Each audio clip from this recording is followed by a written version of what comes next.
Good evening, viewers. This is Machuka Nyarieko TV, whereby we analyze socio-economic, politics, and governance issues. And today, I will want us to focus on the Limuru 3 resolutions that were presented to Honorable Prime Minister Raila Odinga. But before we do that, I will request those viewers who will come across this YouTube for the first time to kindly subscribe, so that whenever we produce another video, YouTube will automatically notify them. This is a house of ideas. We do analysis which aims at informing you or various stakeholders in decision making.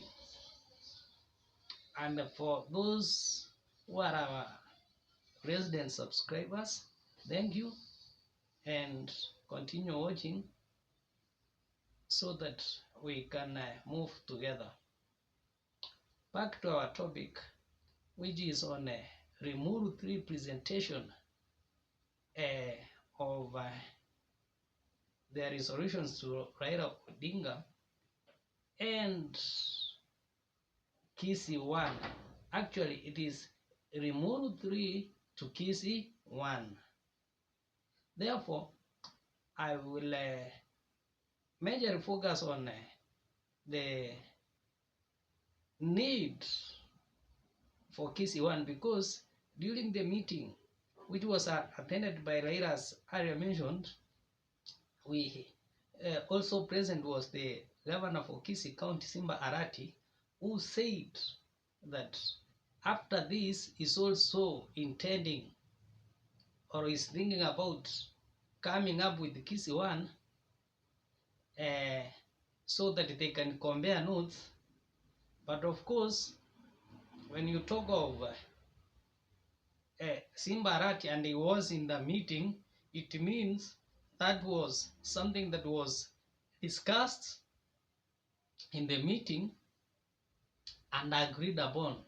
So he was just throwing the information to the people so that they can digest.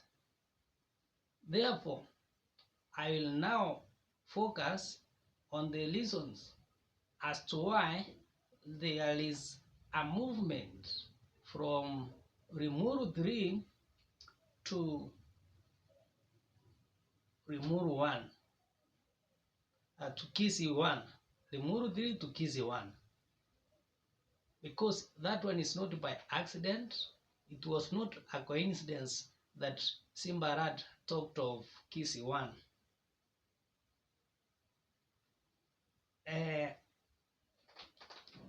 Maybe I can also pose a question to my viewers today. They can write on the comment section, and the question goes, why do you think the Limuru 3 officials presented their resolutions to Raila Odinga? Why do you think the Limuru 3 officials presented their resolutions to Raila Odinga, bearing in mind that Raila Odinga is now on his campaign trail, aiming at achieving the African Union Commission chair? Another question that you can as well attempt: how did Simba Arati come up with the idea of Kisii One?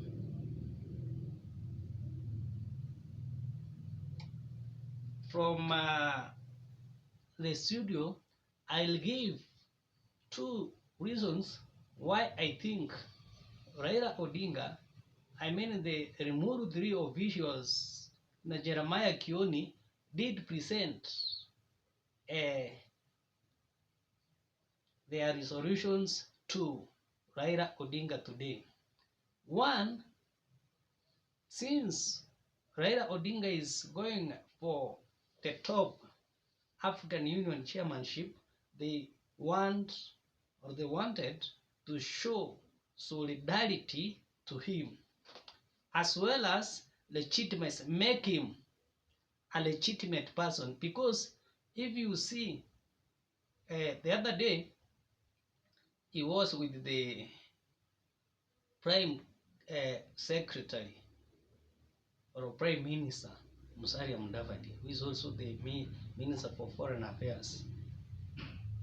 They discussed and they resolved that the government and Raila's men will jointly be involved in the campaigns. And then, surprisingly today, during the meeting with the Limuru three officials, Raila noted that he also advocates for one man, one vote, something that is being propagated by the Deputy President Rigathi Gachagua. Something that now shows, or a fact that confirms that Raila is now becoming an aligned member to Kenyan politics.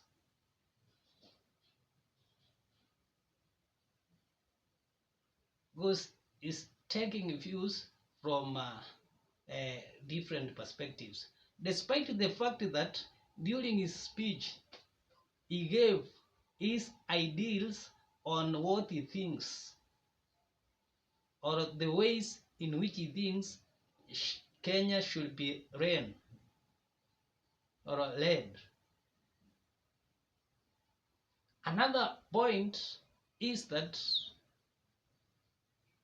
because Raila is going for the African Union, probably they brought him some envelopes to enable him travel. You see, these people, the representatives, come from the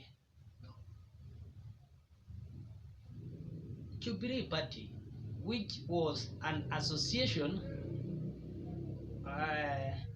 of ODM under one umbrella, the Azimio. So they may bring him something so that they can wish him well. The campaigns are very expensive. Maybe they can try to give him a chat for 1 week. They have the resources. They can decide that for 1 week we shall take you all over Africa. You come up with your timetable. So they may have come to give him support for the coming African campaigns. And this moves us to the next question. Why is it that Simba Arati now wants to hold a similar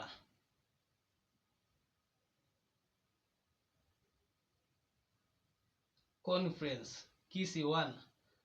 Of course, the term Kisii cannot augur well because that is a community term.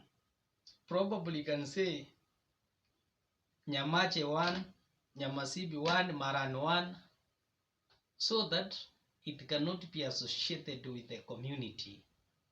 So there are several reasons as to why Simba is now in for Kisii One or Kebirigo One, because I don't think that the term Kisii can work well. That now proves to be so ethnic. One, most of the issues that were articulated by the Limuru 3 resonates well uh, to Simbarati, because in Kisii we have tea, we have coffee,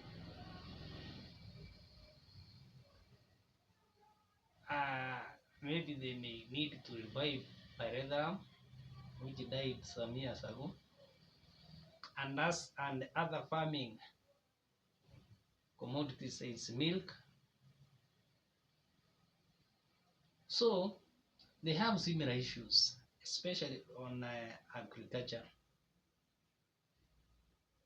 Another thing that is appears to be so much controversial is the issue of one man, one vote. Kisii also is a densely populated area. One time, the Honorable Raila said that wherever he's on air, he can easily note that he has now arrived or is passing by Kisii because it is congested, it is densely populated.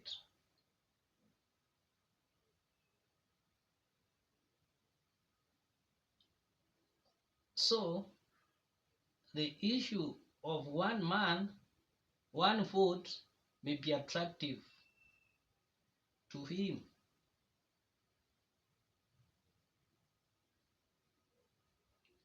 Of course, his boss, who is Raila Odinga, is in for that, because he gave several countries, example of several countries that are using the model of one man, one vote, one shilling.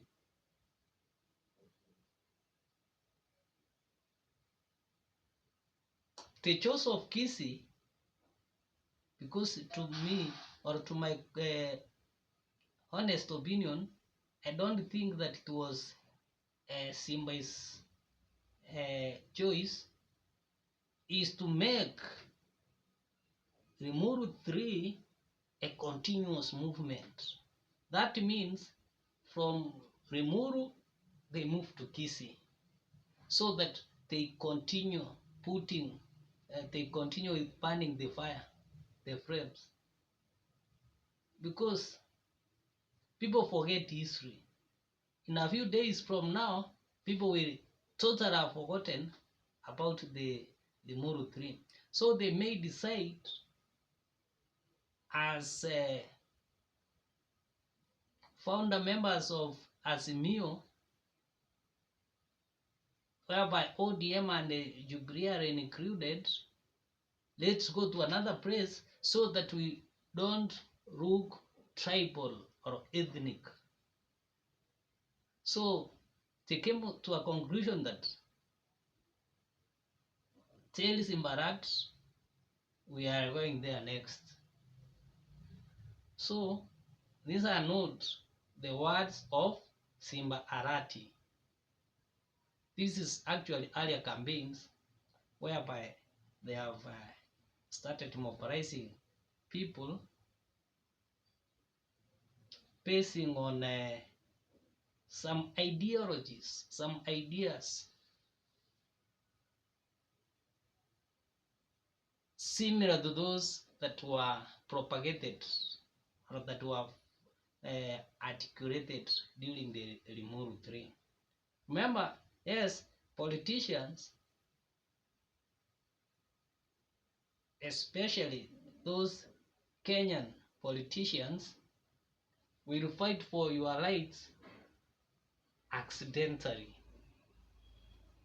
as they fight for theirs seriously, yours comes in accidentally, because yes, they are doing good work, but they are not serious about it. What they want is to serve their self-interest. These people are after positions. Kina Jeremiah Kioni are outside of the government. They are a wallet. They are seeing darkness. So what can they do? They can't fight anyone because these people are constitutionally in the office. So is to look for the loopholes. You were promised this and that, it has not happened.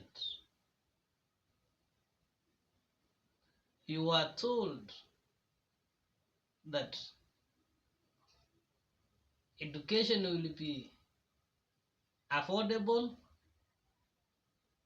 Now it's up the skies.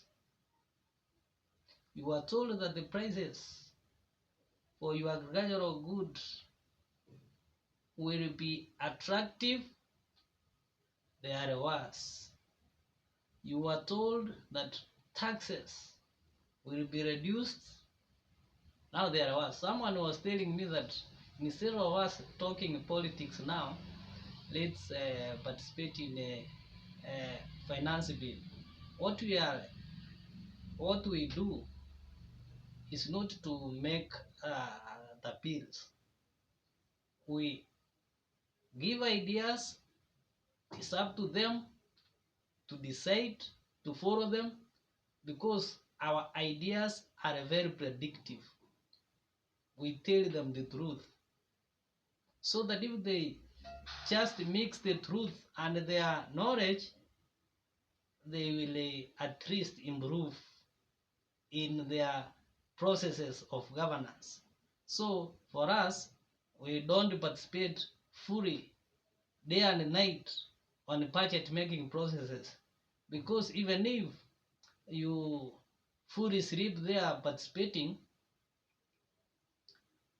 in public participation, and I said this area, you can give about 200 views on a given idea. It is up to the people who are entitled in combining the views to take what they think is best. They can ignore all your 200 views. It doesn't mean that when you give them views, they will use them. The views are meant to inform their thinking and to provoke their thinking, and to be aware that people are watching them from a distance. So you don't participate in giving views expecting that what you say is what will be done. It's just meant to invoke their thinking. So I was saying that the idea of Kisii One is not Simbarati's idea. It is Asimiu's idea. And after Kisii One,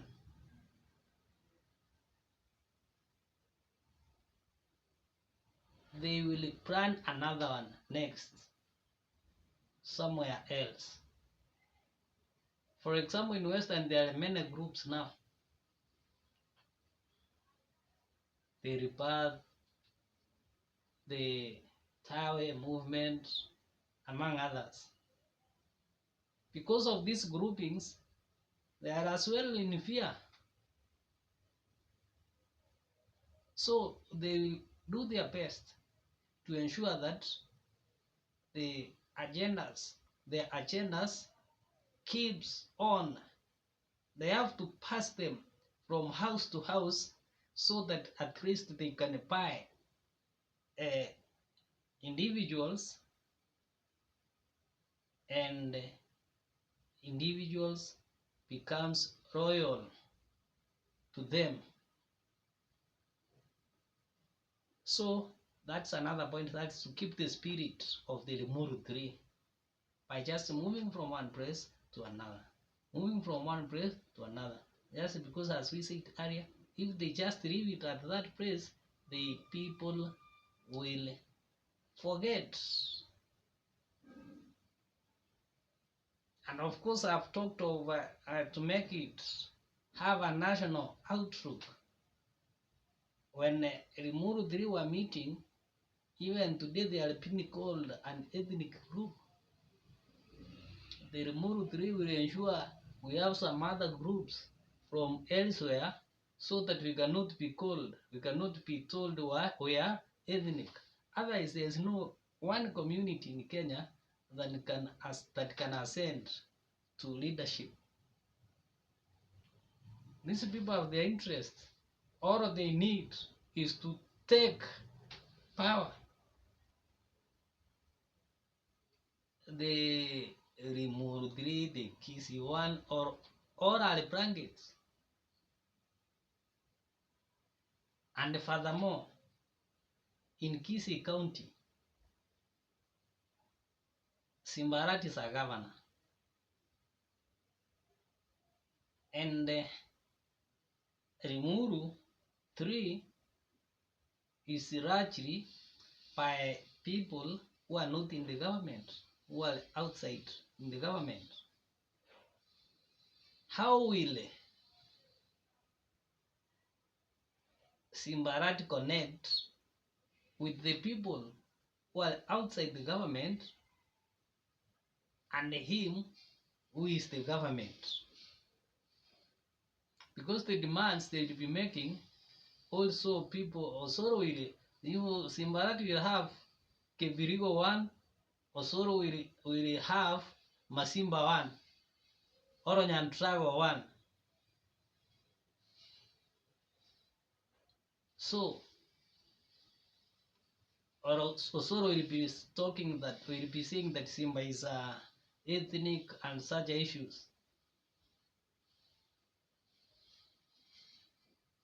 So, what is your opinion on the Limuru 1, now Kisii 1, and the many other groups that we expect?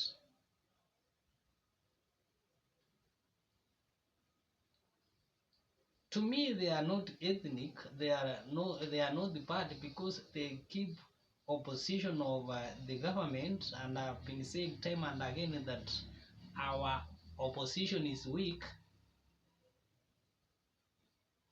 But what is the major interests, the main interests of these groupings?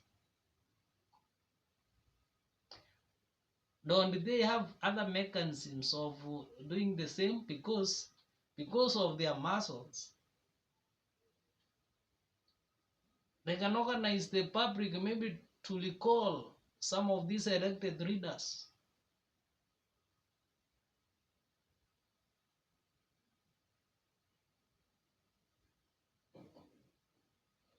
They can.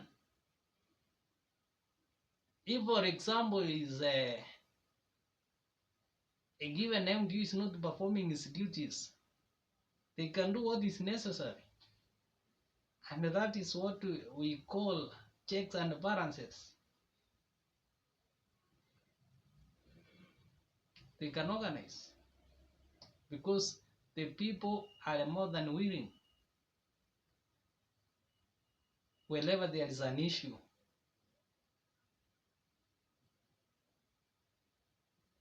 So what way forward for the proponents of similar meetings? Such meetings should be very peaceful. Today, Kenya is more than a cosmopolitan, and people want to remain peaceful as they are, so that they can be able to hustle out and get their daily needs. Such meetings should be very informative, which builds a capacity to the society so that it informs their thinking maybe in the next general election.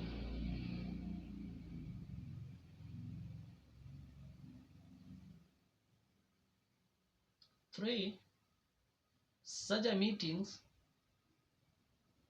should not be used to incite people against each other, clan against another clan, religion, ethnic groups,